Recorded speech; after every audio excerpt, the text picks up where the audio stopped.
Third and last hour, and guess what? Becky Garrettson is running for Congress. We'll be explaining this a little bit later, and and it's gonna be cool. So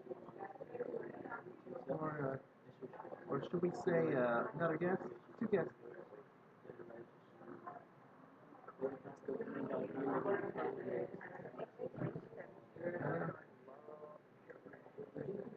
And it's gonna be outrageous. So it's gonna be cool. Two guests, one show for third and last hour. So it's gonna be cool. And it's gonna be cool. And you know why? And you know why. And it's gonna be cool. Anyways, third and last hour. Time Factor Radio Show continues with the LH Music and Time Factor crew. I'm Peter K. Witness today. UNL. So, if all of you don't mind, for the last time, kick the theme music, shall we? Let's do it!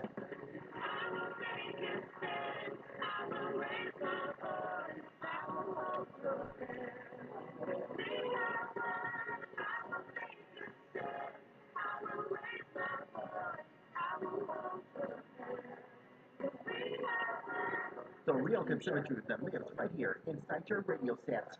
This is the LH Music Time Factor Radio Show. Time Factor. Factor. Okay, we're back.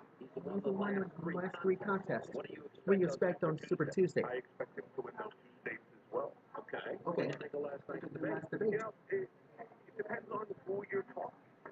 It's just amazing. Oh, Marco Rubio, he finally showed Donald Trump.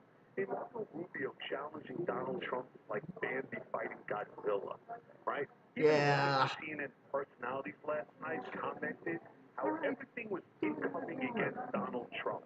And while these four others, Marco trying to be a man, Mr. Trump took every blow, he kept his composure, he stayed strong throughout the debate. He really looked, to me, and to many people I spoke to, he looked extremely presidential.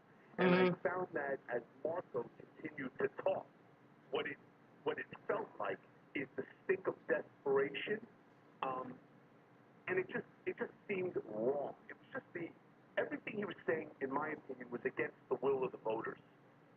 Your thoughts, Brian. You're considering Michael mentioned. Marco. Yeah, Michael, I don't know what debate you were watching, man. To me, it looked like Marco was picking him apart. I mean, his campaign is focused on illegal immigration, but he hired illegal immigrants. He said he's going to bring back jobs. You couldn't even watch that? Made overseas.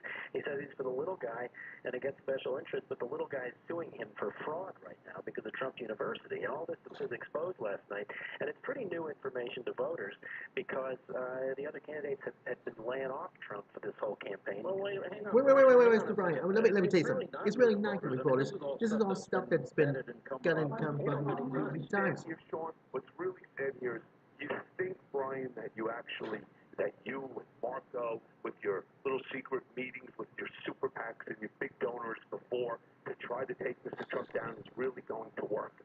Let me tell you something, what's going on here, all right? What you're failing to really grasp is that the silent majority, the American people, they want Trump. They look at Marco Rubio and they see nothing.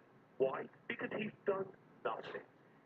You want to talk about questionable use of funds in Florida, his foreclosure, his weird inside dealings with lobbyists and Norman Brayman, his weak financial history, his poor voting record, being part of the Gang of Eight.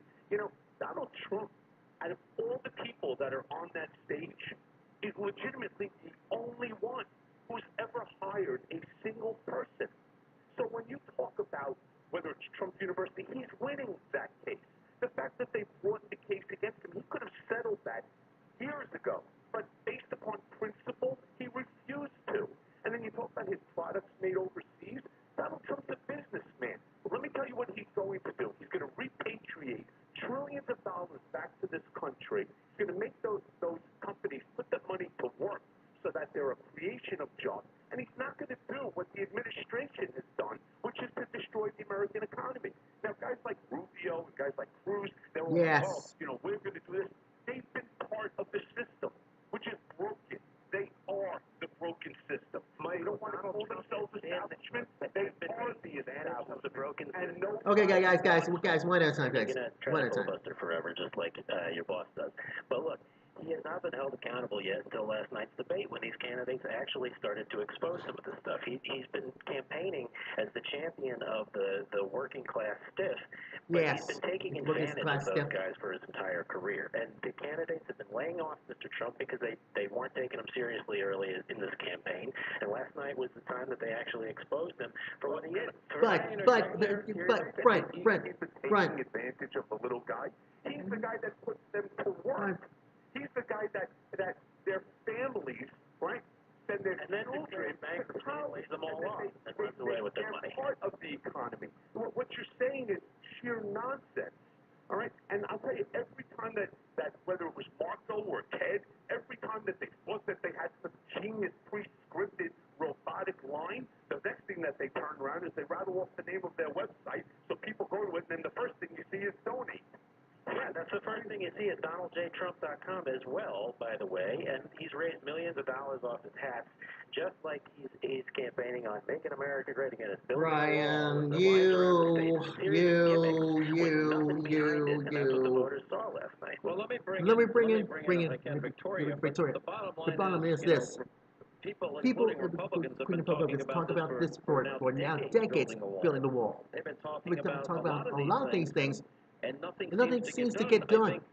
I think, the reason that Ted is at won one Iowa, Iowa, for example, or that he's won, and that Donald Trump is is won won three, is that is there that are there are two insurgent candidates that that have taken on the the establishment, both Republican and Democrat, that failed to people of this country. Victoria, this is true? I couldn't agree with you more, Sean. And hello, Michael and Brian. Good to make your acquaintance. And I hate to disagree so early in our relationship, Michael, but it really, I think, saying that Senator Cruz is part of any system in Washington is borderline delusional. You had Lindsey Graham in front of a big crowd of people last night threaten to kill Ted Cruz. That's how much he is part of the Washington system. That you would have a fellow senator come out and say that. And before you go on and say, well, he doesn't get along with his fellow Victoria. Senator, to Sean's point about border security, two of the great Americans who were in that audience last night were Governor Perry and Governor Abbott. Governor Abbott exactly. was his boss for 5 years, and he dislikes him so much that he came out, endorsed him this week, has to vote for him today, put a tweet up about it, and can't wait to campaign for us. So it's absolutely untrue that Ted Cruz can't get along with people, but it is very true that he can't get along with Washington. And I think that's actually an attribute the American people are going to be very attracted to this election. That he can't get along with people that are working on both sides of the aisle? That he can't get along with the Washington insiders? Absolutely. I think that the American people are completely uninterested in the Washington insiders who are polling, and y'all love polls. They're polling at 9% approval. And you all want to go to Washington and get along with the people who are disliked by 91% of the American people? That doesn't make sense. Okay, Victoria, the problem that you have is they don't understand that there are two parties. And it's not supposed to be Republicans against the Democrats, right? Let's beat them over the head. That's not what it's supposed to be. You have to make deals. Donald Trump is a natural deal maker. Ted Cruz couldn't make a deal to save his skin, and Marco Rubio that has no idea what he's talking about at all. What you end up telling you, the only deal that Ted Cruz now you're ripping Ted Cruz apart. If you have an individual that has the ability to reach across the aisle, to make deals that are beneficial to America, to make the country strong again, whether it's military, whether it's education, whether it's health care, right, whether it's the economy. There's only one guy who can create jobs, and it's Donald Trump, right? If Ted Cruz could create one single job, right, people would be voting for him. But they don't. They don't vote for him. Well, they do. They did in Iowa. Yeah. And on top of that, Michael, I mean, I'd just like to make a quick punch on, if you don't mind. The one deal I don't mind at all. Just go ahead. Very willing to make in the Senate was the deal to keep the Iranian ambassador off the streets of New York, where Mr. Trump walks every day, who was a known hostage taker in 1979. And guess who he partnered with? Chuck Schumer, to get that done, because we didn't want a terrorist on the streets of the United States. They're saying that he can, what he did. Schumer is a whole other story. There's the Gang of Eight again all the Right? So, but you would agree you don't want an Iranian terrorist in Manhattan? yeah, I think so. And the problem is you don't want any terrorists running anywhere in the United States, and that's why it's so important to close the border. You need to ensure that your country has walls and has borders, because as Mr. Trump will constantly say, a country without borders, quite frankly, isn't a country.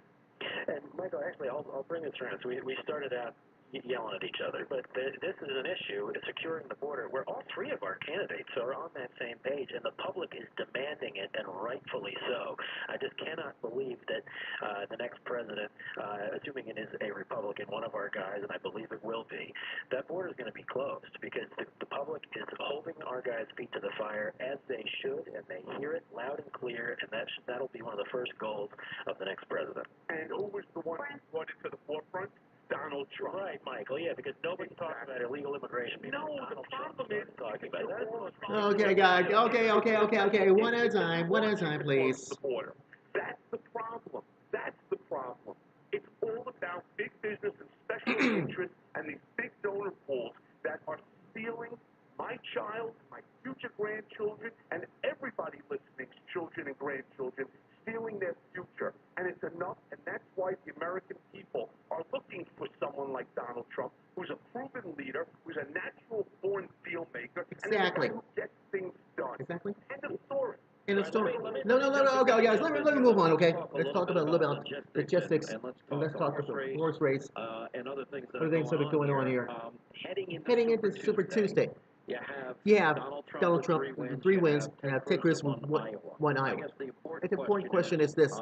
Right now, Marco Rubio, I don't see him leading in states. He's down to Trump 20 points in Florida. At what point does Marco have to win a state for him to be a viable candidate?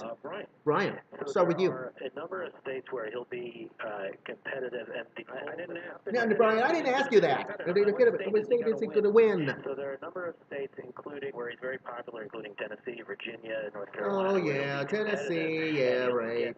A large share of those proportional delegates heading into March 15th, and that will build some momentum heading into those winner-take-all states. So there are a number of states on the table, some of the ones I just mentioned, where we may see, once polls come out that bake in last night's debate performance, I think there will be a lot of changes. Keep in mind, Sean, in New Hampshire with the bad performance, think about how quickly things turned on a dime. But last night, where Marco really took it to Mr. Trump, that may have just as big an impact in the other direction. Brian, let me ask you this question. Wait, 1 second. What you're saying is, do you realize that your entire campaign is fighting with Ted Cruz about who came in second versus third? It's like, you're looking for a participation award, right? State after state, Donald Trump is drawing the largest crowds by a multiple. And these crowds are translating into votes. And all these other candidates, if you combine all of their numbers in terms of delegate votes, all of them combined don't equal Donald Trump. So when you say, oh, well, he's going to be competitive, what's the difference?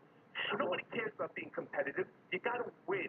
That's the mindset of Donald Trump. See, you guys are like, oh, we're going to compete, we're going to try, we're going to do this. Michael, Marco beat Mr. Trump at the debate last night. He smacked him around the stage crazy, and the polls are not reflecting that yet. So once that is baked into some poll numbers... Brian, you're wrong. You are so wrong. 87 delegate votes? How many? Well, now you're just moving the goalposts. That's not what I said. I talked about last night's performance and how that is going to affect this race. How many delegate votes do you have right now? I'm sorry? How many delegate votes do you have right now?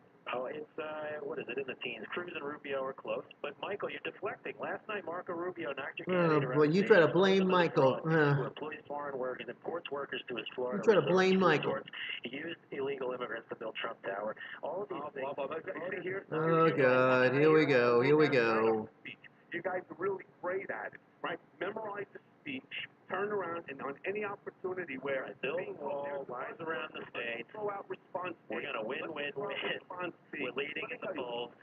Anybody? All right. That's enough. I had enough of this. Give you 30 seconds left. Give it to Victoria. Thank you, Sean. And I just would say to everyone in Texas that this last night what happened with Senator Cruz displayed record that he wants to run on to bring jobs back to America, to defend our nation, and all the reasons they've been supporting him. And so I think, unfortunately, from Michael and Brian, what you saw last night was the winner in Ted Cruz, who's going to come out, win Texas on Tuesday. We're going to have a big night, and we're going to move forward. So it's not for us who's going to lose what. It's what we're going to win, and that's our plan for Tuesday. All right, I want to thank you for being with us. Michael Cohen, Victoria Coates, Brian, thank you. 809. Thank you. Some people just don't ever learn, don't we?